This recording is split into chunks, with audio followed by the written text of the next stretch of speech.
em nome de Jesus, amém. Glória a Deus. Sabe, tem uma mensagem que o Senhor me impele a levar por muitos lugares onde eu passo. E eu percebo que não importa se a gente está no Brasil, ou se a gente está pregando numa outra nação, não importa se a gente está pregando num momento eleitoral, ou num momento de comoção nacional, por qualquer causa que seja, o assunto mais comentado nas redes sociais, numa conversa no trabalho, numa faculdade, sempre vai falar da economia. E quando a gente fala sobre economia, eu gosto de dizer que economia é até mais importante do que governo. Impeachments acontecem por causa da economia. Governadores, presidentes, prefeitos são eleitos ou são depostos por causa da economia, mais até mesmo do que as questões morais. E quando a gente fala sobre economia, você vai entender onde nós vamos chegar. O princípio econômico deste mundo está girando em torno de uma palavra chamada posse. Diga comigo, posse. O que é que isso quer dizer? O sistema econômico deste mundo, o sistema baseado em posse, diz para a gente que quanto a gente tem, determina quem nós somos. Quanto você tem, determina quem você é. Quanto você tem, determina seus relacionamentos. Quanto você tem, determina os lugares que você pode frequentar e os que você não pode frequentar. Determina as coisas que você pode fazer ou não pode fazer. E todos os sistemas políticos desse mundo, seja uma democracia, seja uma ditadura, seja capitalismo, seja comunismo, seja socialismo, são desenvolvidos para tentar conciliar os conflitos gerados por essa palavra chamada posse. Fica tranquilo, eu não vou falar hoje de política com você, mas uma economia baseada em posse traz para a gente alguns problemas. E eu quero enumerar alguns deles e depois você vai entender para onde o Espírito vai nos levar. O primeiro desses problemas é uma limitação. Economia baseada em posse, não importa o tamanho da sua posse, sempre vai trazer para você uma sensação de limite. Uma sensação de que, como eu já disse, você só pode ver, ir ou fazer até onde você tem.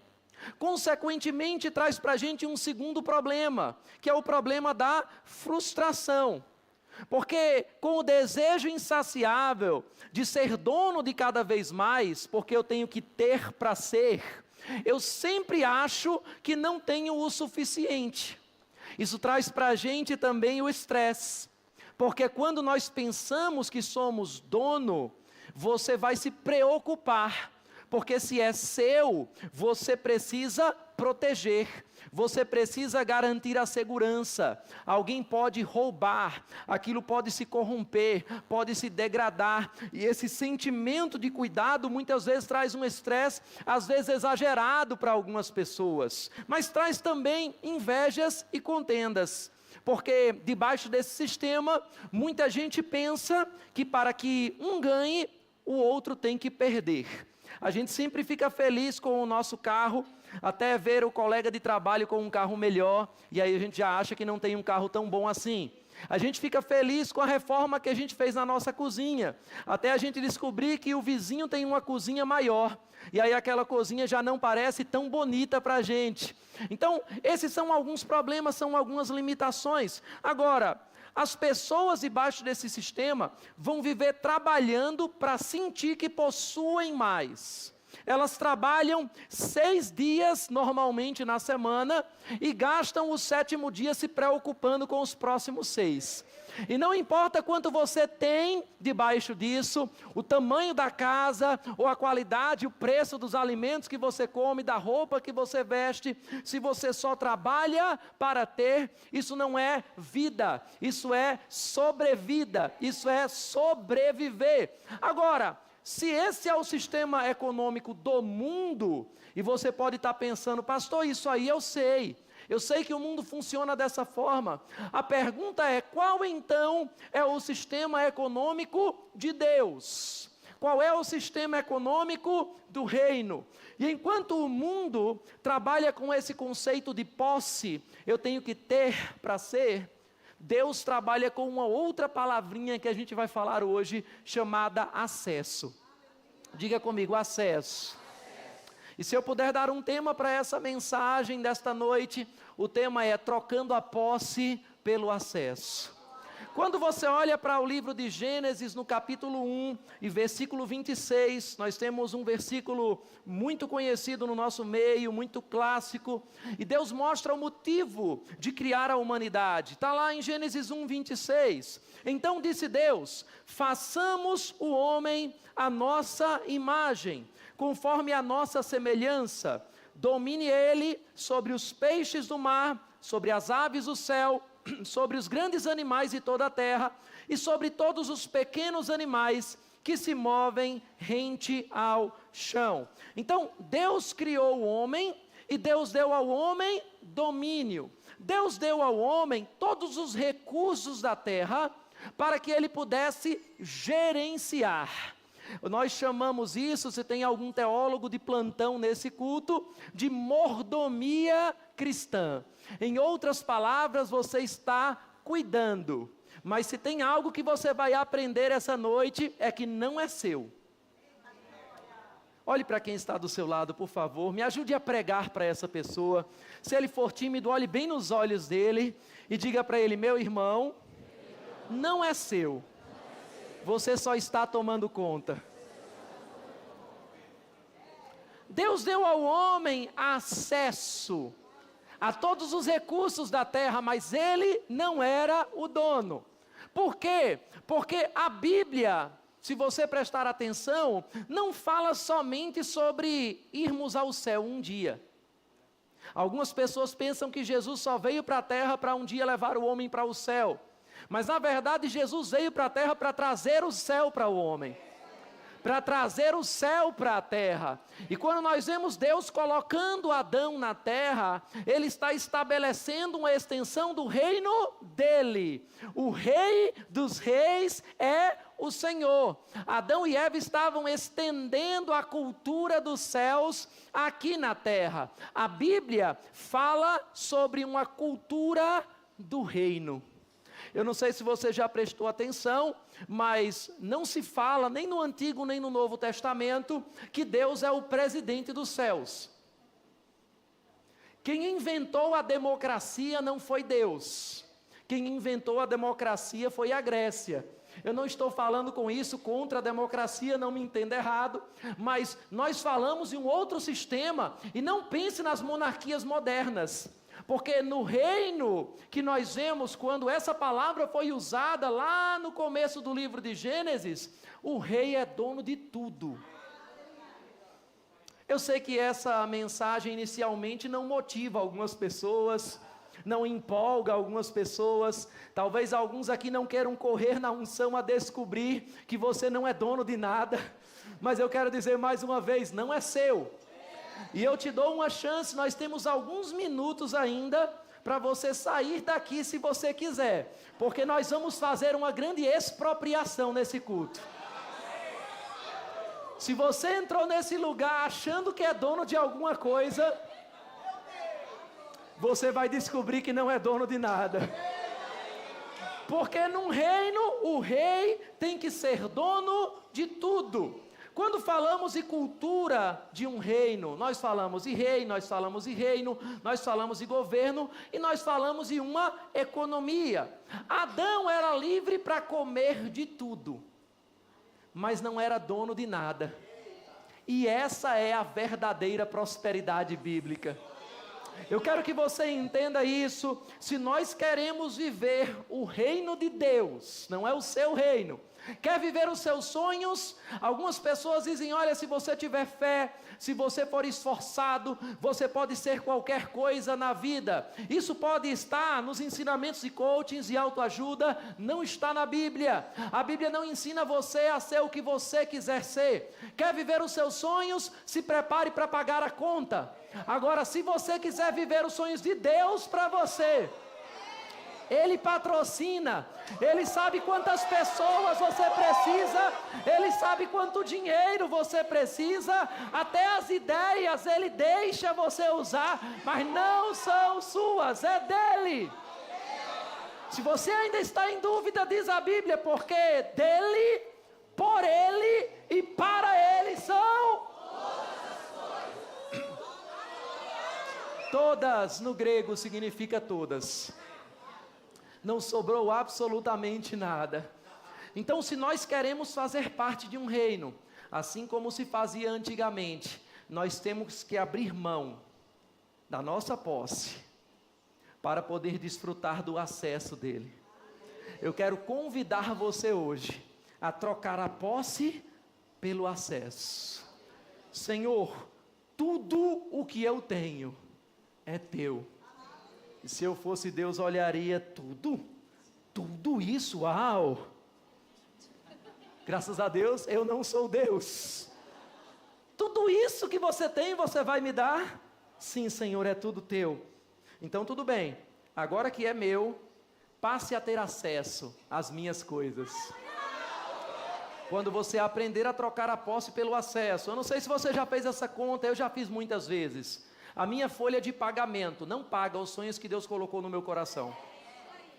Tem alguma coisa que está incompatível. Se você aprender a trocar a posse pelo acesso, você vai poder pisar em lugares que o seu dinheiro jamais te levaria. Você vai poder morar em casas que a tua folha de pagamento, que a tua inteligência não conseguiria construir. Você vai realizar projetos que o teu networking, que a tua inteligência social jamais fariam com que você realizasse, porque você vai estar nos planos dele. O problema é que a gente está orando para Deus abençoar os nossos projetos, e você ainda pensa que essa é uma pregação sobre dinheiro. Mas deixa eu dizer, nem os projetos são seus, nem os planos são seus. Ao invés de orar a Deus para abençoar os seus planos, que tal começar a orar a Ele, para Ele mostrar os planos dEle para você? Porque os planos dEle já estão abençoados. Sabe, a maior tragédia na vida de um homem é ser um sucesso naquilo que Deus não o criou para ser. Eu quero ser exatamente quem Deus me criou para ser. E para isso, até as suas motivações, elas não devem ser suas. O apóstolo Paulo dizia, não mais eu vivo, mas Cristo vive em mim. Diga comigo, eu não sou dono de nada. Algumas pessoas ainda estão caindo a ficha aqui. Então eu vou te dar uma oportunidade de pensar um pouco mais nisso. Eu poderia sair trazendo muitas referências da Bíblia, mas para que você estude depois em casa, Mateus no capítulo 25 fala da parábola dos 10 talentos. Todo mundo conhece essa história, e ela demonstra que até mesmo os nossos dons, os nossos talentos não são nossos. Um dia Deus vai prestar contas com você das habilidades que você acha que são suas, que você acha que foi só um resultado do teu DNA, com o teu ambiente, com a criação dos teus pais, mas Deus está dizendo, fui eu quem te dei, e você vai prestar contas do que você fez com essa habilidade. Quando nós olhamos para 1 Pedro no capítulo 4, nos versículos 10 e 11, nós vemos o apóstolo dizendo que cada um deve administrar a multiforme graça de Deus. E ele diz, se é para administrar, se é para falar, até a sua habilidade de falar não é sua, foi Deus quem deu. A sua habilidade de liderar não é sua, foi Deus quem deu.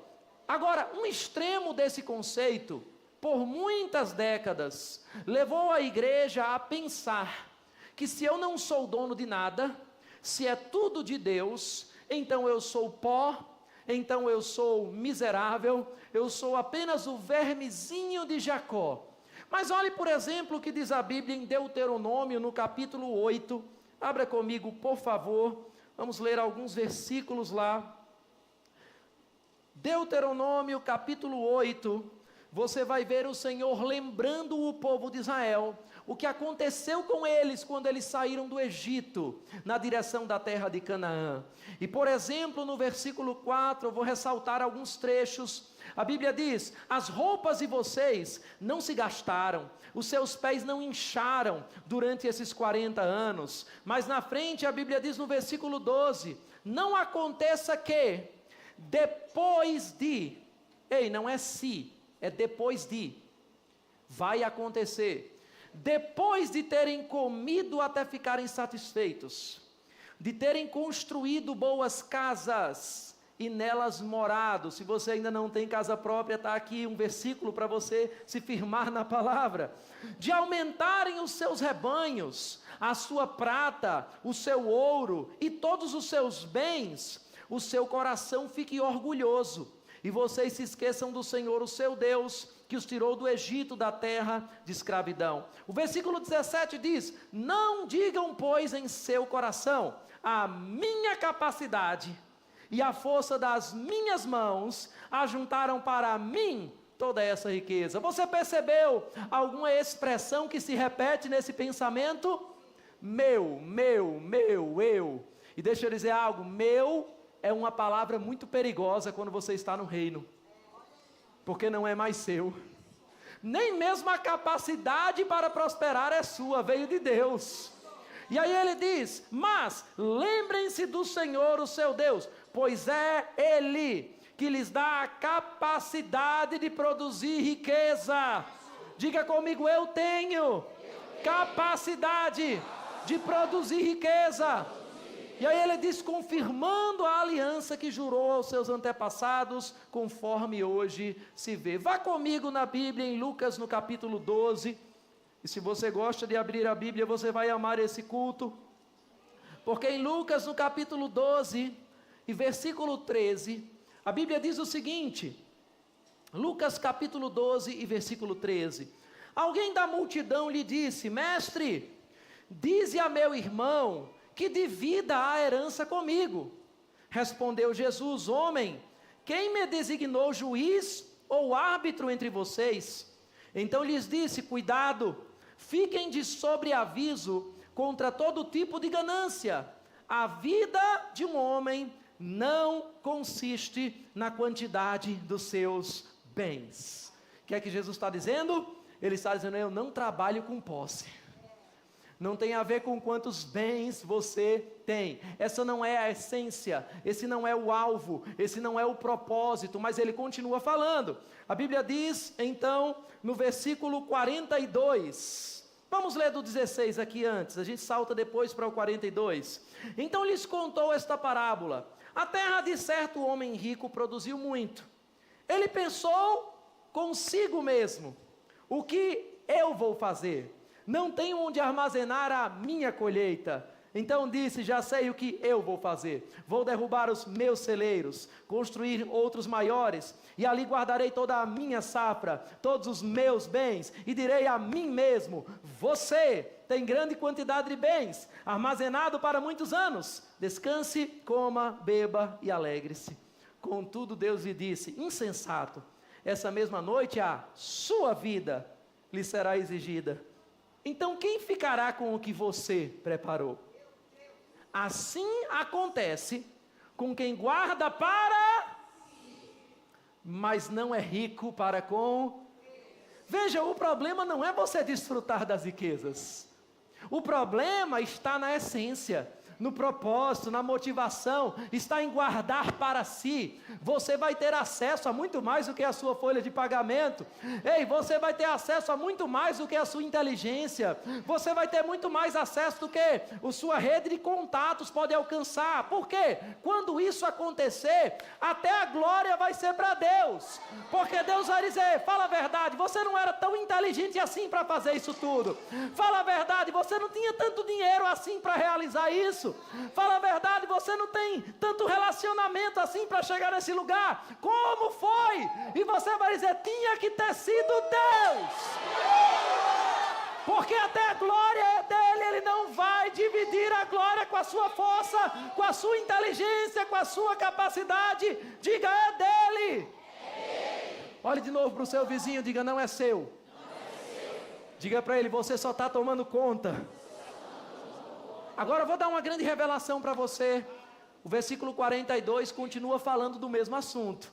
Então a gente vai saltar um pouquinho, porque Jesus fala aqui sobre a gente não andar ansioso por coisa alguma, por aquilo que a gente vai comer, por aquilo que a gente vai vestir, nesse salto que a gente está dando. Você sabe dessas passagens. É claro que isso não acontece com nenhum crente aqui fica preocupado com o que vai pagar no outro dia, com o que vai vestir no outro dia, porque Jesus diz que quem faz isso são os pagãos, são os ímpios.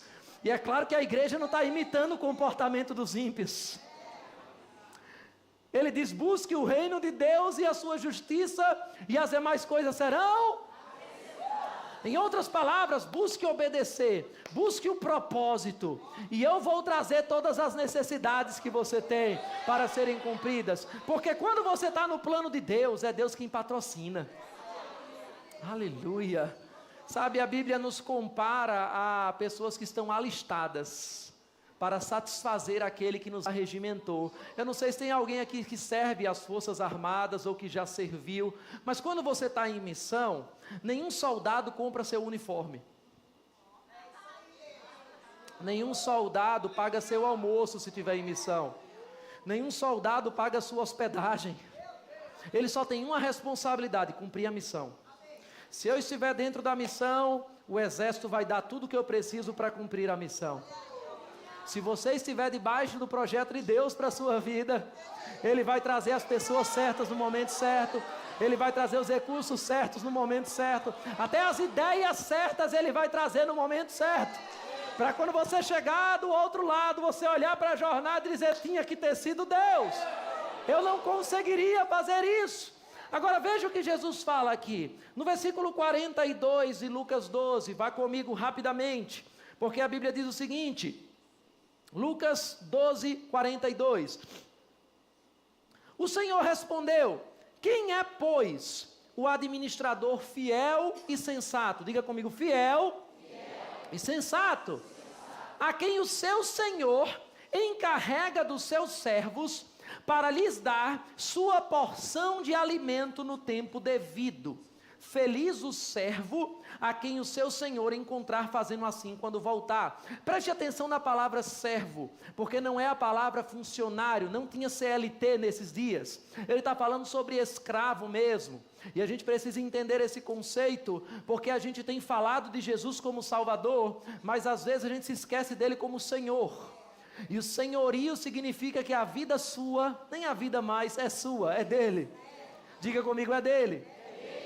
E aqui ele diz: quem é então o administrador, o servo, fiel e sensato, a quem o seu Senhor encarrega dos seus servos? Vamos prestar atenção nesse versículo, que às vezes a gente passa rápido numa leitura. Para lhes dar a sua porção de alimento no tempo devido.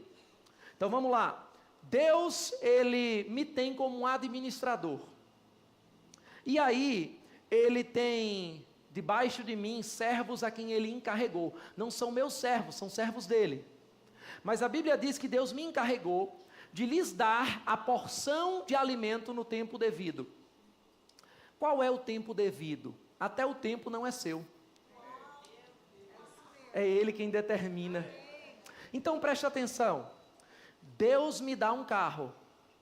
Quem foi que deu? A gente até colocava, ultimamente não se vê mais aqueles adesivos, né? Propriedade exclusiva de Jesus. Não sei se é porque algumas pessoas ficaram com medo do que isso realmente representa.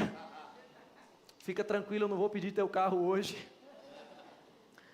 Mas aí eu digo: Deus me deu, e você pode dizer: ah, eu comprei com o meu trabalho. Cuidado, porque até essa força para o trabalho não é sua, foi Deus quem deu. Então Deus te deu o carro, você está usando, mas não é seu. E aí Deus, Ele diz: olha, dá agora para Ele. É só um exemplo, gente. E eu digo: Senhor, o meu carro, quem foi que deu? Deus. A Bíblia diz: quem é um administrador fiel e sensato, que vai entregar a porção de alimento aos servos dele no tempo devido. Qual é o tempo devido? É o tempo que Deus mandar. Então Deus diz: dá. E aí você diz: Senhor, mas é meu. Ah, é seu? Eu pensei que era meu. Eu pensei que você só estava usando. Eu pensei que você já tinha entendido que eu sou o Senhor de tudo na tua vida. Mas se é teu, tudo bem. Então volta a trocar o acesso pela posse. Fica com o que é teu. O que é teu um dia enferruja. O que é teu pode ser roubado. O que é teu é tua responsabilidade cuidar. É tua responsabilidade garantir a segurança. É teu. Fica com o que é teu. Eu pergunto, é sensato da minha parte fazer isso? É fidelidade da minha parte fazer isso? Agora Deus diz, dá, e então eu dou. Veja o que a Bíblia diz. Feliz o servo a quem o seu Senhor encontrar fazendo assim quando voltar. Garanto-lhes que ele o quê? Você está lendo o versículo 44? Garanto-lhes que ele o quê? O encarregará de quê? Não, de quantos os bens? Todos os bens do Senhor, encarregado, passado pela sua mão. Olha o que Deus está dizendo, está na sua mão, agora passe para Ele. Ah, Senhor, mas tudo bem, é seu. E Ele diz, ei, tem alguém na terra, que eu posso usar, quando eu quero alimentar os meus servos com a sua porção. Então eu posso confiar mais na mão dEle. Porque preste atenção nisso, quando o teu alvo é abençoar outros, o alvo de Deus se torna te abençoar. Porque você se transforma num centro de distribuição de Deus para as pessoas. E Ele diz aí, eu posso confiar coisas maiores. Olha, está aqui, agora entrega. Ah, Ele é fiel, vou confiar coisas maiores. Vai chegar o momento que Ele vai confiar tudo. É fidelidade e é sensatez como um bom administrador. Nenhum administrador de empresas vai ouvir o dono dizer, olha, pague isso. Não, não vou pagar. Mas o dinheiro não é seu. Você só está administrando.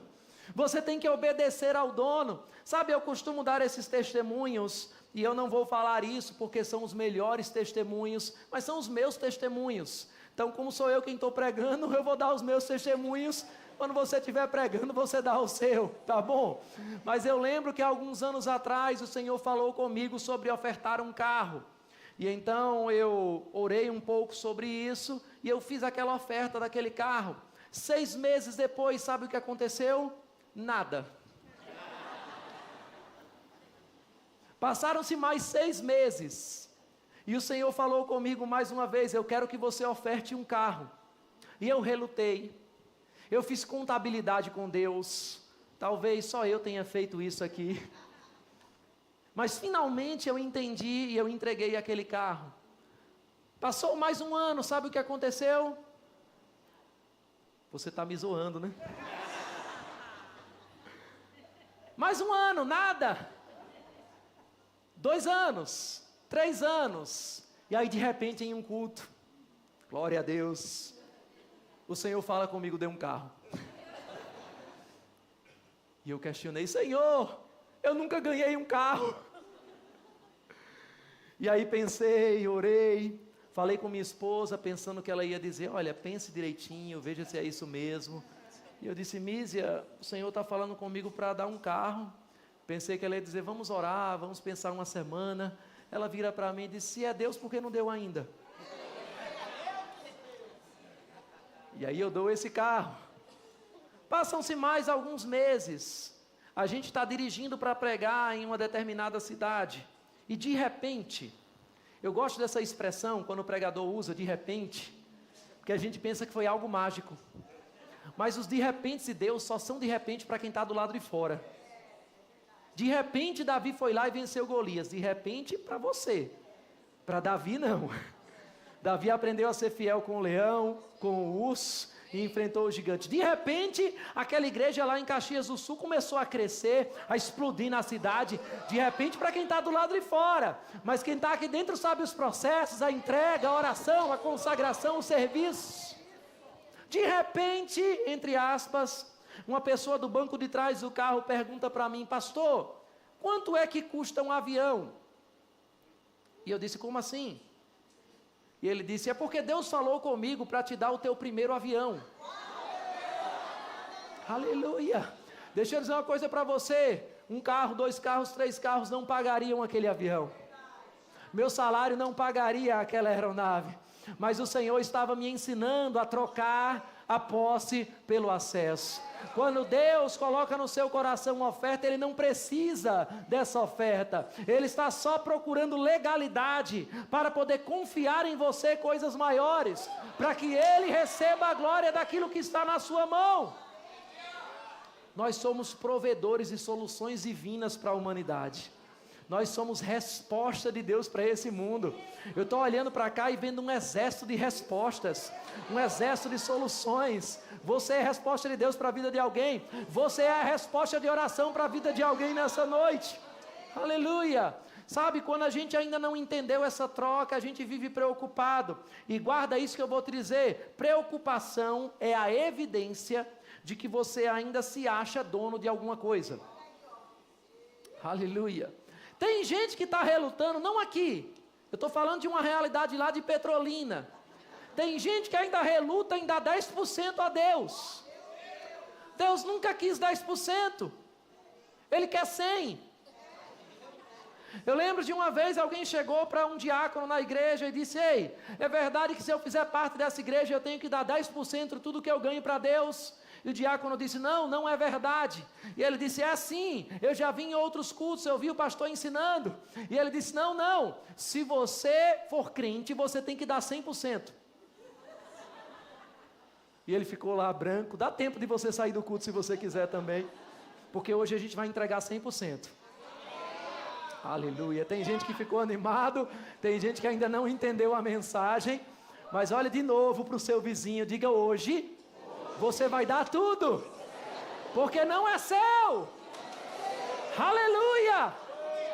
Ele disse: ei, você tem que dar 100%, até a roupa que você está vestindo, a sua casa, o seu carro, seus filhos, você tem que dar tudo.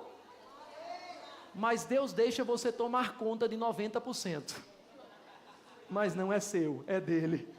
Deixa eu te fazer umas perguntas rápidas, e eu queria chamar os músicos aqui, para dar a sensação que está acabando. Quanto de comida Elias tinha quando foi para o ribeiro de Querite? Quem aqui lembra dessa história? Elias foi para o ribeiro num tempo de seca, num tempo de fome, e eu costumo dizer que Deus inventou para o profeta o hambúrguer, mas também inventou para o profeta o delivery, porque os corvos traziam pão e carne, todos os dias para ele. De repente o rio secou, mas a fonte dele não era o rio era só o canal. Seu emprego não é sua fonte, é só um canal. Aleluia. Sua empresa não é sua fonte, é só o canal. E aí ele disse: vai a Sarepta. Eu pergunto para você, quanto azeite ele levou para ir para Sarepta? Nenhum. Mas ele estava aprendendo a trocar a posse pelo acesso. Quanta comida Moisés levou para o povo no deserto? Nenhuma. Mas caía maná do céu, e quando o povo estava enjoado do maná, Deus soprava, vinha aves para que eles comessem carne. Agora deixa eu te perguntar, Jesus, quantos pães ele levou para o deserto? Nenhum. Mas ele aprendeu a trocar a posse pelo acesso. A Bíblia mostra o exemplo de uma história em Marcos no capítulo 10, vá rapidamente comigo. Marcos no capítulo 10 e versículo 17, fala de um jovem rico. E a Bíblia diz: quando Jesus ia saindo, um homem correu em sua direção, e se pôs de joelhos diante dele, e lhe perguntou: bom mestre, que farei para herdar a vida eterna? Respondeu Jesus: porque você me chama bom? Ninguém é bom a não ser um, que é Deus. Você conhece os mandamentos. Ele cita todos os mandamentos. E no versículo 20 ele diz: mestre, a tudo isso tenho obedecido desde a minha adolescência. Jesus olhou para ele e o amou. Falta-lhe uma coisa, disse ele: vá, venda tudo o que você possui e dê o dinheiro aos pobres, e você terá um tesouro no céu. Depois, venha e siga-me. Diante disso, ele ficou abatido e afastou-se triste, porque tinha muitas riquezas. Jesus estava convidando aquele jovem a trocar a posse pelo acesso. Tem gente que estava aqui pensando que Jesus fez um convite a um voto de pobreza.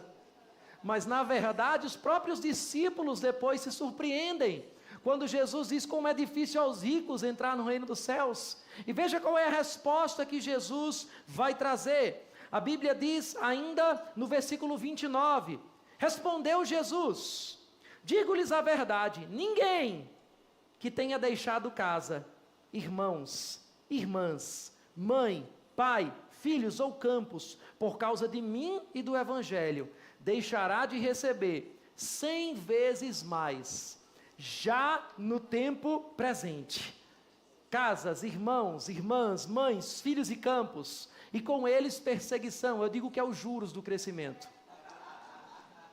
porque vão perseguir você, vão falar mal de você. Deixa eu dizer uma coisa para você, se você prosperar, porque você trocou a posse pelo acesso, vão falar mal de você, mas se você não prosperar, também vão. Então se vão falar mal de você de todo jeito, é melhor falar você prosperando. Amém. Aquele homem, ele não quis trocar a posse pelo acesso, ele perdeu uma grande oportunidade de desfrutar das riquezas do reino. Ainda tem gente nos dias de hoje que faz a troca do acesso pela posse. Tem uma parábola muito conhecida no nosso meio, eu queria convidar você a ficar de pé, que é a parábola do filho pródigo. Quem é que lembra dessa parábola? O filho pródigo, ele tinha acesso a todas as coisas do seu pai, mas um dia ele disse: pai, eu quero a minha parte da herança, eu quero o que é meu. Em outras palavras, ele estava dizendo: não quero mais acesso, eu quero posse. E aí ele sai, ele começa a desfrutar o que era dele, mas o que é dele se gasta, o que é dele se perde, o que é dele se corrompe, e um dia ele se encontra comendo a comida dos porcos. Os porcos, para o povo judeu, representavam aquilo que era mais imundo. E quantas pessoas não comem das mazelas desse mundo hoje, ainda que sejam filhos do rei, simplesmente porque, em nome de uma posse imaginária, de algo que não vai trazer felicidade, de algo que não vai trazer realização, eles abrem mão do acesso às coisas do reino. Mas um dia, aquele jovem, aquele filho pródigo, a Bíblia diz, eu gosto dessa expressão, caiu em si. E ele disse: já sei o que vou fazer. Você pode ler essa passagem depois. Vou voltar para o meu pai, e eu vou dizer: pequei, já não sou digno mais de ser filho, eu quero apenas ser servo. Olha que interessante, ele está dizendo: eu vim entregar tudo o que eu tenho. Não impressiona Deus? E até mesmo a minha vida, eu quero entregar todas as minhas posses. Mas a Bíblia diz que o pai, só em ver o filho se aproximando com essa disposição, ele corre para os braços do filho, porque a Bíblia diz: achegai-vos a Deus e ele se chegará a vós. E o pai dá a ele vestes novas, dá um anel no dedo, dá acesso, faz uma festa, porque Jesus certa vez falou que ninguém pode entrar no reino se não entrar como uma criança. Você já parou para perceber que criança não tem documento de carro? Criança não tem escritura de casa no nome dela, mas está morando na melhor casa que você pode dar como pai, está indo para a escola no melhor carro que você tem, mas não é dono de nada. Porque criança não tem posse, criança tem acesso. Você só entra no reino como criança, desfrutando das coisas do pai. A criança não fica preocupada com a inflação, a criança não fica preocupada com quem está no governo, a criança não fica preocupada com o preço da escola, ela só fica com uma coisa em mente: eu tenho que obedecer papai e mamãe. E se eu obedecer papai e mamãe, eu vou comer do melhor dessa casa, eu vou andar no melhor carro. Você só tem que obedecer papai e mamãe, buscar o reino de Deus, sua justiça, e as demais coisas vão ser acrescentadas. E eu quero encerrar com um convite aqui para você, porque esse jovem, ele um dia trocou o acesso pela posse, mas caiu em si. Ele entendeu que precisava entregar tudo para Deus. Quando Deus pede para a gente entregar tudo, não é porque Ele quer usar você, não é porque Ele quer abusar de você, é porque Ele quer te dar acesso a coisas que você jamais teria. E eu quero fazer um convite para alguém que talvez esteja aqui, e nunca entregou a sua vida a Jesus. Se você está aqui, você nunca disse sim a Jesus Cristo, publicamente. Ou você talvez estava afastado do Evangelho, afastado dos caminhos do Senhor. Você pode pensar, será que eu preciso mesmo dizer sim? Será que faz essa diferença toda? Deixa eu fazer uma pergunta só para você. Qual é a coisa que você fala quando está num momento de casamento? Você diz sim ao cônjuge, você diz sim à esposa ou ao esposo, só porque você disse sim.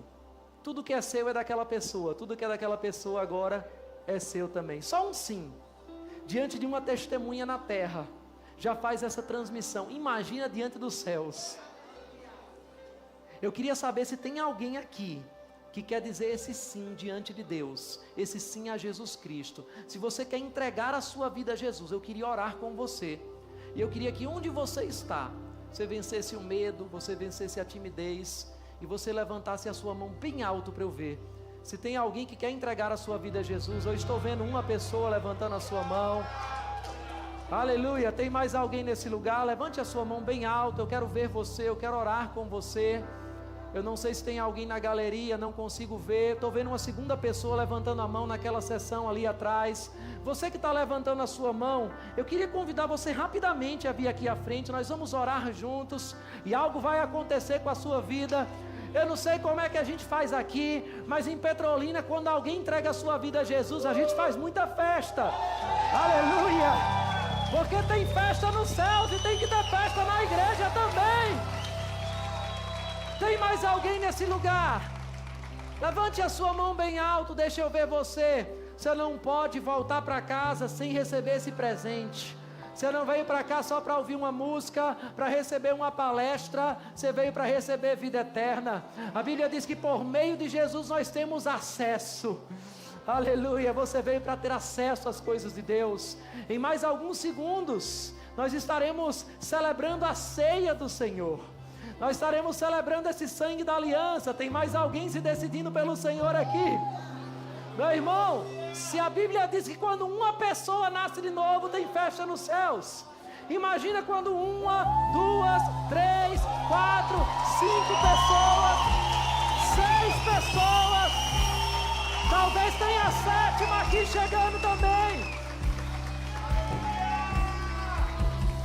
Onde está a 7ª pessoa?